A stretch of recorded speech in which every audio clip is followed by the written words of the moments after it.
Bonsoir à tous, merci de nous être fidèles. Tout de suite le sommaire de votre journal.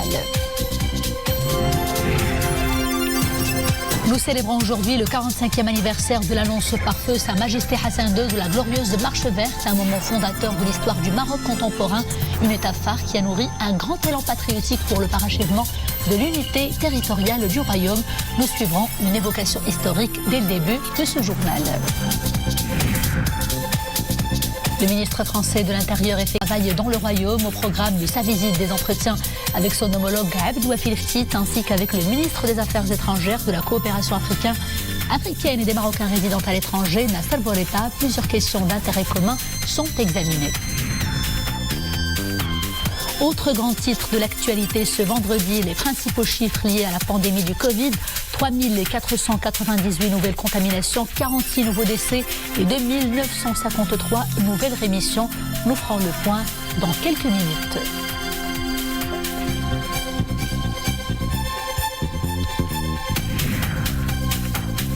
Et très loin justement des chiffres angoissants du Covid, la musique s'impose comme un repart salvateur face à la peur, à l'inquiétude et à la psychose. Les dirigeants de plusieurs écoles de musique l'ont bien compris. Les apprentis s'offrent des séances intensives, de quoi booster le moral.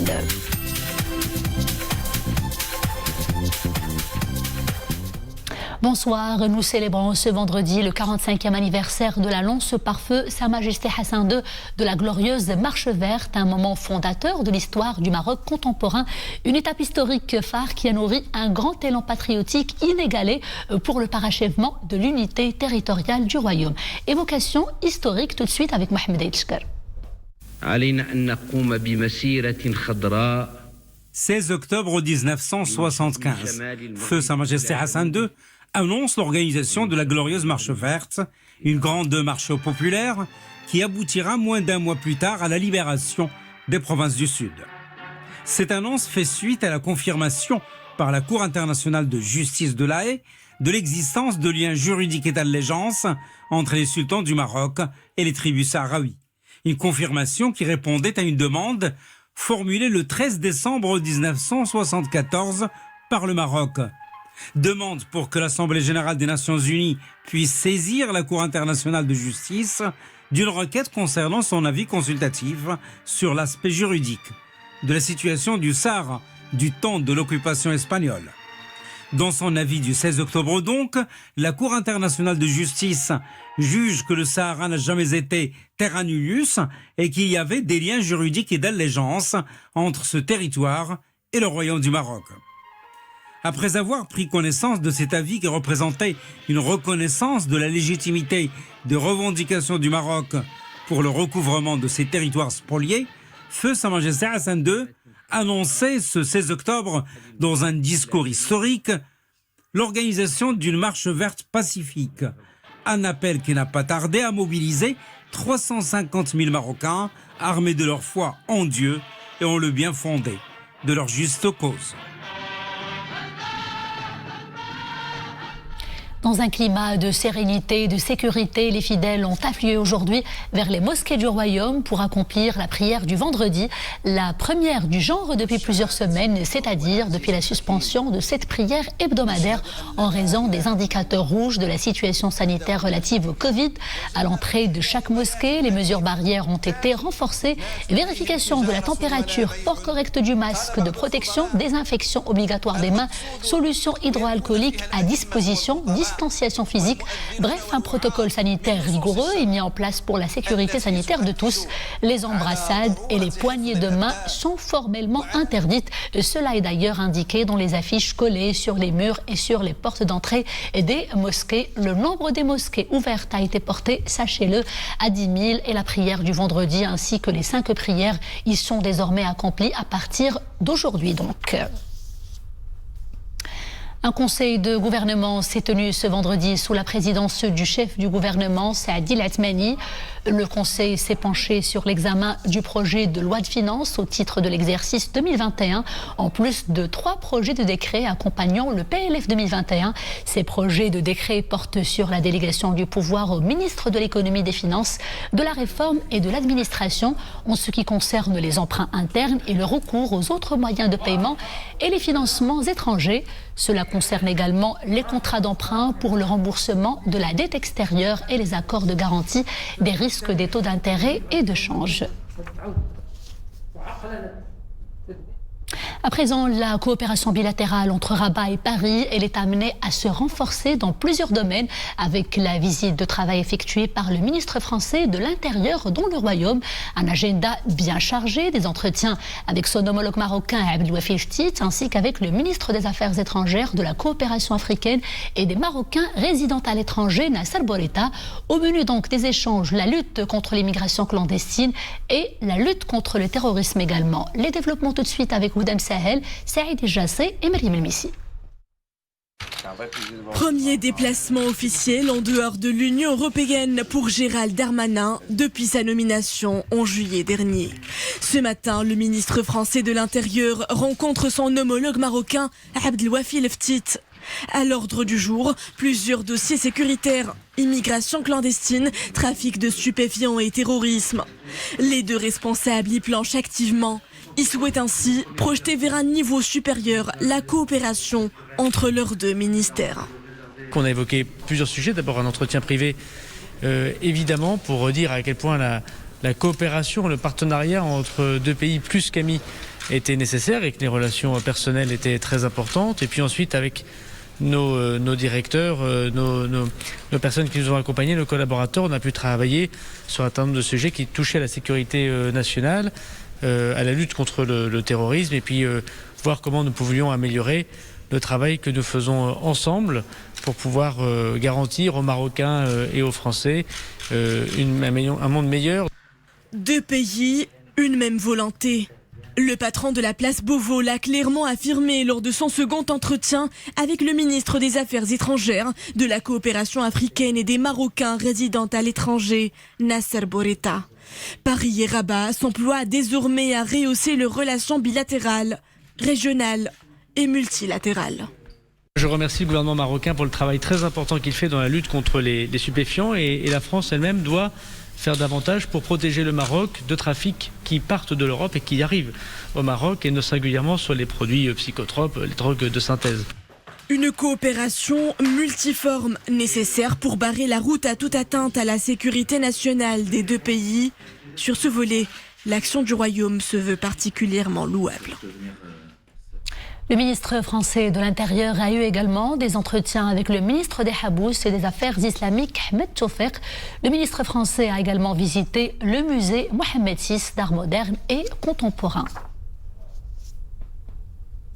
Faisons à présent le point sur le bilan journalier du Covid-19 et intéressons-nous d'abord aux nouveaux indicateurs que commence à nous communiquer la tutelle, notamment celui des nouveaux cas graves et critiques. En 24 heures, 87 cas sont enregistrés, portant le total des patients à 546, dont 55 sous intubation, ou encore le taux d'occupation des lits de réanimation dédiés au Covid, un taux de 27%. Pour ce qui est des traditionnels indicateurs hebdomadaires, 3498 cas enregistrés depuis hier 18h pour 2953 nouvelles rémissions et toujours pendant ces dernières 24 heures, 46 décès malheureusement ont été enregistrés. Nouvelle opération proactive de lutte contre le terrorisme. La police nationale espagnole a annoncé aujourd'hui le démantèlement d'une cellule présumée terroriste avec la collaboration du Maroc. Des agents de la police nationale espagnole ont procédé à l'arrestation de 2 individus au présidio occupé de Melilla et à la ville de Mogán, Las Palmas de Grande Canarie, pour leur, je cite, appartenance présumée à une organisation terroriste de recrutement et d'endoctrinement à des fins terroristes, indique la police espagnole dans un communiqué. Nous en parlions tout à l'heure, la crise sanitaire du Covid. Pour mieux gérer cette crise sanitaire que nous traversons justement, le partenariat public-privé se renforce. Et désormais, pour se faire dépister, les particuliers peuvent se rendre dans les laboratoires privés, agrémentés par le ministère de tutelle. Ces labos ont permis d'alléger la pression au niveau des CHU du Royaume et de l'Institut Pasteur également. À Marrakech, 3 laboratoires privés réalisent désormais les tests PCR et sérologiques. Sur place, le reportage d'Amina Allam, Mohamed Hassan Meskour et Maryam El-Missi. En attente de prélèvement, ces patients pourront récupérer les résultats de leurs tests PCR et sérologiques sous 24 heures. Une prise en charge rapide leur est garantie par ce laboratoire privé de Marrakech, l'un des 3 de la ville, autorisé à dépister les particuliers. Tout est structuré, tout est carré. Aujourd'hui, on vient se faire dépister et on n'a plus besoin d'attendre. C'est beaucoup plus facile pour nous. Je viens m'assurer, avant de reprendre le travail, que je n'ai pas le virus et je ne vais pas transmettre ni à mes employés, ni à mes clients cette maladie. Donc c'est une visite de précaution. Voyageurs, étudiants ou employés en congé, des centaines de personnes se font tous les jours dépister dans les 3 laboratoires autorisés de la Ville-Ocre. Un large diagnostic de la population permis par ces 3 structures. Appelés à la rescousse, leurs conditions de travail répondent au cahier de charges fixé par le ministère de la Santé. On vient de commencer de faire les tests Covid, PCR et sérologie, il y a 2 semaines, après avoir eu l'autorisation du ministère de la Santé. On a fait 2 circuits, un circuit pour les patients Covid dans un local à côté de laboratoire et un circuit pour les analyses polyvalentes. Et toujours après avoir un rendez-vous, soit pour les voyageurs, soit pour les reprises de travail.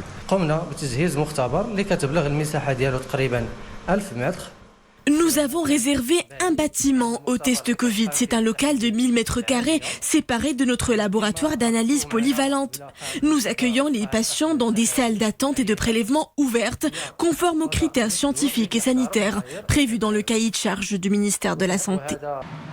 Auparavant confié au laboratoire public, le diagnostic du coronavirus se tourne donc vers le privé. Une vingtaine de structures sont aujourd'hui agréées par le ministère de la Santé. Avantage, les résultats des prélèvements oro-nasopharyngés ou sanguins sont livrés dans un délai de 24 heures seulement. Dans un tout autre registre, sachez que les éléments de la police du district provincial de sûreté à Média ont mis en échec très tôt ce matin une opération d'émigration illégale. Ils ont également procédé à l'interpellation de 26 candidats à l'immigration clandestine, parmi eux 5 femmes, dont une enceinte.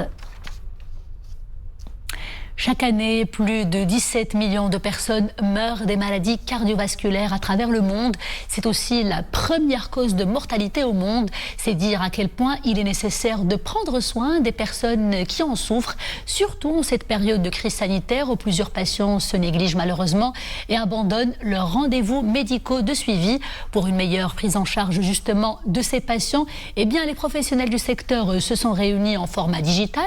C'était à l'occasion du congrès annuel de la Société marocaine de cardiologie. Notre équipe a suivi l'essentiel de leurs travaux et l'a également accompagné un patient cardiaque durant sa visite médicale.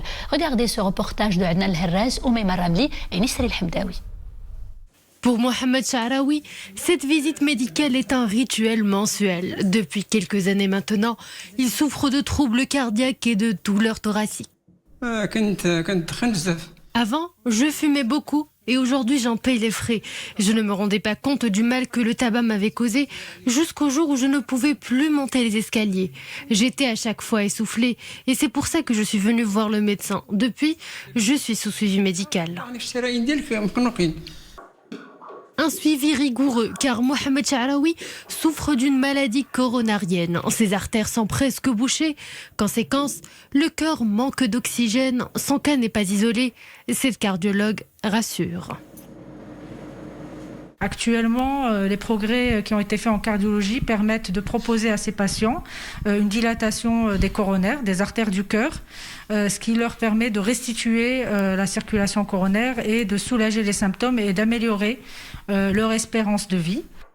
Des avancées signifiantes pour le domaine de la médecine cardiovasculaire et justement, le Maroc est toujours à la page. Chaque année, la Société marocaine de cardiologie organise un congrès. Cette année, Covid-19 oblige, c'est en digital que des spécialistes du monde entier se donnent rendez-vous.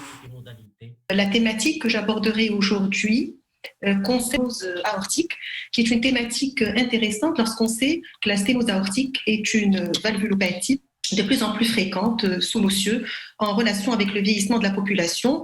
Un melting pot d'expériences du monde entier et un seul but, innover pour faciliter le diagnostic et la prise en charge des pathologies cardiovasculaires. Différentes thématiques vont être abordées au cours de ce congrès, s'intéressant à toute la pathologie cardiovasculaire, mais basées sur des thématiques particulières. Les innovations technologiques en matière de diagnostic, en particulier basées sur les innovations technologiques en échocardiographie, en scanner cardiaque, en IRM cardiaque. Parmi les autres thématiques d'actualité, le traitement percutané des valvulopathies, sans avoir recours à une chirurgie à cœur ouvert, qui, nous l'espérons, verront le jour très prochainement au Maroc. Dans le monde, les maladies cardiovasculaires sont la première cause de mortalité. Au Maroc, 30% de la population souffre d'hypertension artérielle. La vie sans musique est tout simplement une erreur, une fatigue, un exil, avait dit Nietzsche il y a plus d'un demi-siècle de cela, faite par le grand ami de Richard Wagner, cette magnifique déclaration d'amour à la musique et à sa magie créatrice. Beaucoup d'entre nous la partagent aujourd'hui. La musique adoucit effectivement les esprits, les nourrit, apporte joie et réconfort. Plusieurs personnes en font justement une belle thérapie, surtout en ces temps chahutés de stress et d'angoisse liés au Covid-19. C'est un reportage dans une école de musique à Kenitra, fait par Nordin Saber, Meriem Benzkri, sur un récit de Zakaria Mokenbillah. Regardons.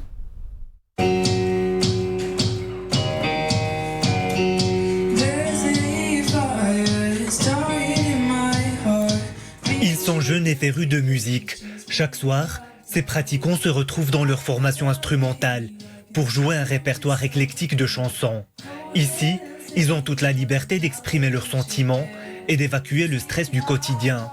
Pour eux, plus qu'une passion, c'est un excellent moyen de se défouler.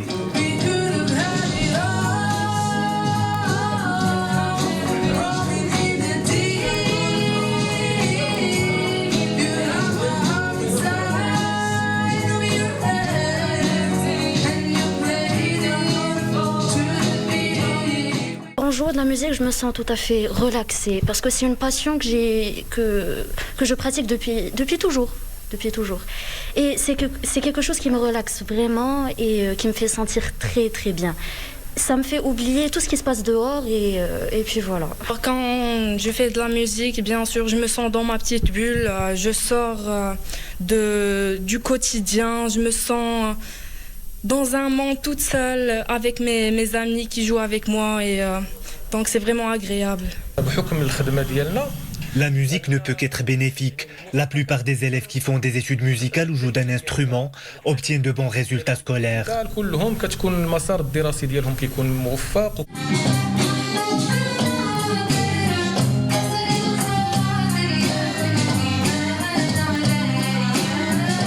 Visiblement, pour ces élèves, la musique leur permet de s'apaiser et de se soulager. D'ailleurs, les vertus de cet art ne sont plus à prouver. La musique stimule la production d'hormones du bonheur, dopamine et sérotonine, et fait diminuer le niveau des hormones du stress telles que le cortisol.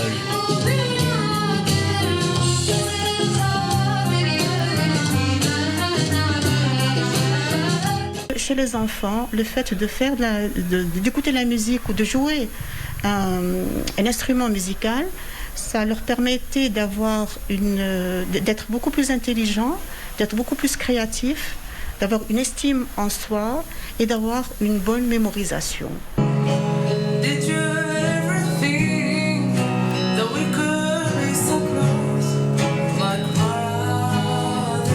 La musique peut aussi avoir un effet bénéfique sur les patients dépressifs, ceux qui ont fait des AVC ou les personnes atteintes d'Alzheimer. En cette période de crise sanitaire, cette pratique artistique peut favoriser la thérapie et aider à dépasser les problèmes de stress et de dépression.